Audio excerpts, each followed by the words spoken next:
And I'll tell you a little bit about Richard. He founded Free Teens, HIV, AIDS, STD, and pregnancy prevention programs, which now exist in 12 languages.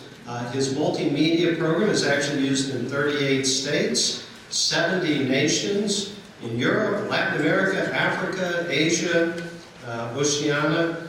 I too have read their book, and it is a must-read. Very impressed with it. I plan to give it out to a lot of people that are in the movement, donors, and other people that need to understand what's going on out there. So with that, let me bring up both Richard and Mary Ann. Are we ready? Hi, everybody. I feel a little bit loopy right now because I was up until 2 o'clock last night. My wife hurt her back, and she literally could not lift her leg up to get into the bed. So I had to lift each one of her legs, one by one, into the bed. But, you know, she's such a self-reliant woman. I felt really good doing that for her.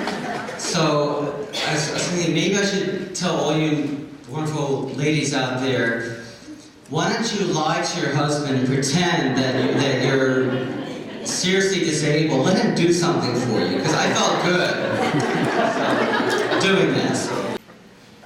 About 3 years ago, I was really kind of struggling in my heart because I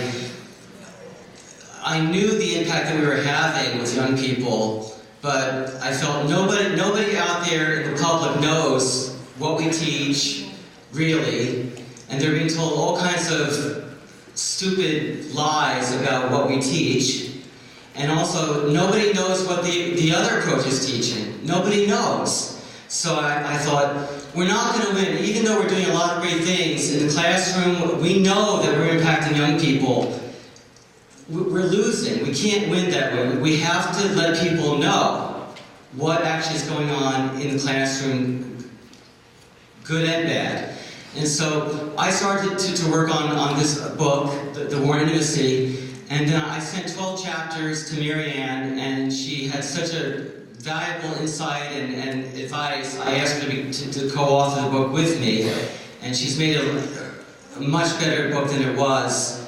And I also had about 35 slides that I was working on to show, and then she was pretty tough on me. She said, you got to cut this in half, and I've been trying to cut it, so I hope you find it effective.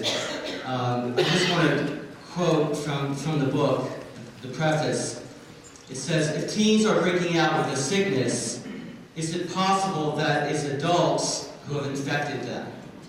Because the young people of America are suffering, and I think the question that we need to have the average American think about is, why are they suffering? This basic question, does sex have a meaning or not? There's a book by Viktor Frankl, who's famous for his book, Man's Search for Meaning. And he's written some very, very good books on this topic. And basically he says that love means grasping the unique existence or being of another person. Uncommitted sex ignores the uniqueness of another person because several partners are seen as interchangeable objects, not as unique persons. And he also wrote, human sex is always more than mere sex. And is more than sex to the extent that it serves as the physical expression of love. Only to the extent that sex carries out this function is it a really rewarding experience. So he talks about sexual inflation, where because people feel empty, because there's no real intimacy or commitment or connection, they need to have more and more of it, and it never satisfies them. And that's what's happening in our culture today. Now, if we look at the Teen Wire website from Planned Parenthood, their advice to young people is avoid intercourse until you're ready. In the meantime, you have lots of ways to get busy without, getting busy. There's a whole universe of sexual activity that doesn't involve penis and vagina sex, but can be fun, exciting, and fulfilling enough to keep you busy for hours. Now, do you see anything about love in this statement? No, we don't see anything about that.